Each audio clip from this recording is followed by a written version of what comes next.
Hey, how's it going everyone? Zach D Productions here, and I'm here for a different kind of video for you guys. As you can see, this is a video about comic books. Now, very rarely will I do video content about comic books, and one of the main reasons for that is because I've noticed that this is when a lot of you guys seem to tune out. This is something that I notice a lot of you guys don't seem to have an interest in.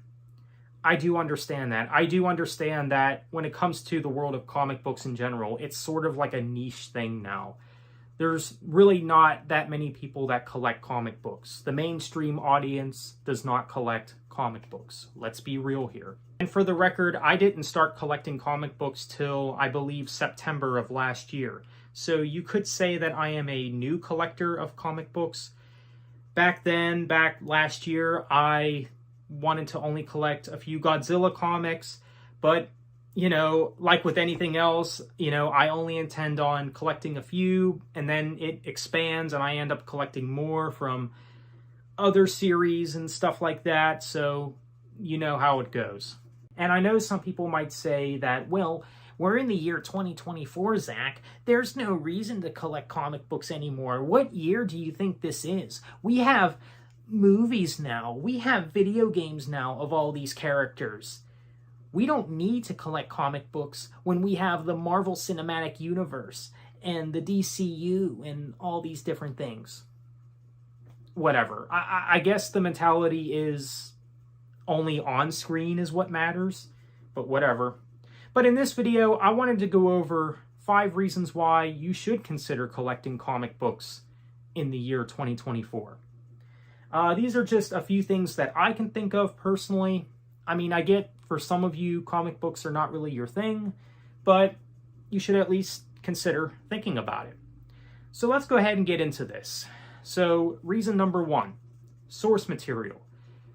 Without the comic books, you wouldn't have a lot of your favorite characters. You wouldn't have Batman or Spider-Man or Hulk or any of these characters that you love very much, that you are a fan of very much.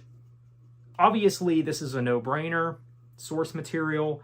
I mean, a lot of the Marvel movies, a lot of the DC movies, a lot of these superhero movies are, of course, inspired by comic books. So let's go ahead and get into reason number 2. Reason number 2, you get stories and crossovers you never even see on screen. Now, yes, you could say, well, vice versa, Zach. That's true, but the mainstream audience has seen a lot of these superhero movies, like the Spider-Man movies. A lot of people are unaware of what actually happens in the comics.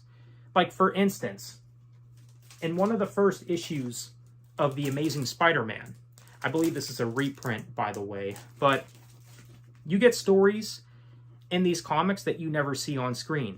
For instance, Spider-Man meets the Fantastic Four in this issue. When does that ever happen in a movie? Now, yes, I know there are rumors that in the new Fantastic Four MCU film that Tom Holland's Spider-Man is going to make a cameo, supposedly.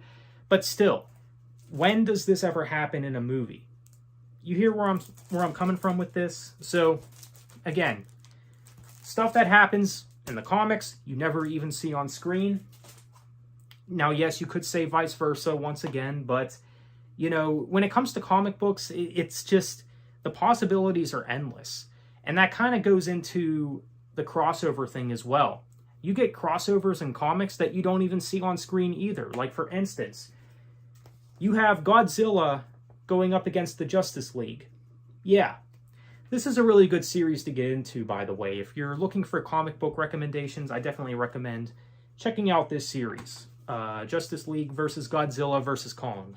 Really good series so far from what I've been reading. So, yeah, you don't even get stuff like that on screen. Now, yes, it is a possibility that could happen one day, but, again, the possibilities, I feel like, are way more endless when it comes to the comic books. So there you have it. You get crossovers that you wouldn't even think are possible or imaginable.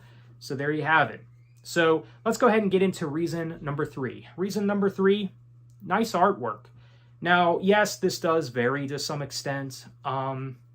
With some comic book series, you read through the first few issues, and then when you get to the next issue, the artwork can be inconsistent at times. That can happen. So that's something that I can see being a little off-putting for some people, but still, I mean, for the most part, you do get nice artwork. So that's something right there.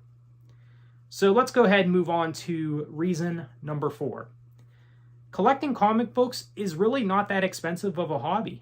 It's really not. Now, yes, this all does depend. It depends on how many comics you collect. It depends on what you purchase.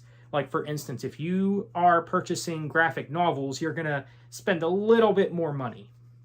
But the average comic book is somewhere in the $4.99, $5.99 range, especially if you go to a comic book store, like if you actually walk into a store. Now, if you're looking to purchase comic books online, that is a different story. You're going to be paying a little bit extra, just saying.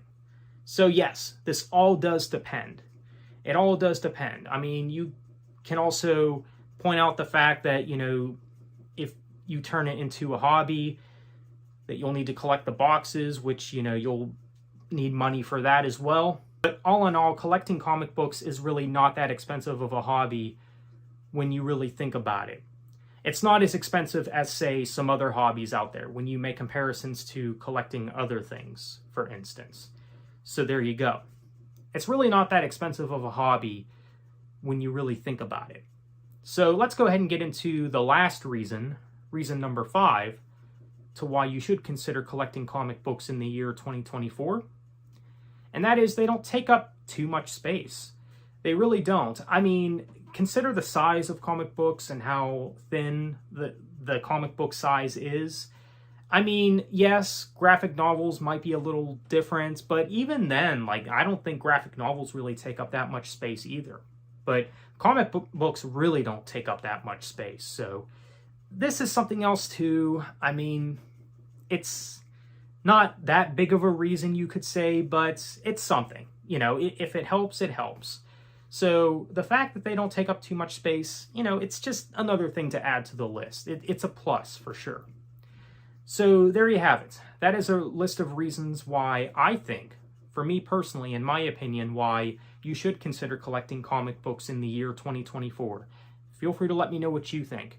If you collect comic books, what are some other reasons that you can think of? Feel free to let me know in the comments. So with that said, thank you for watching.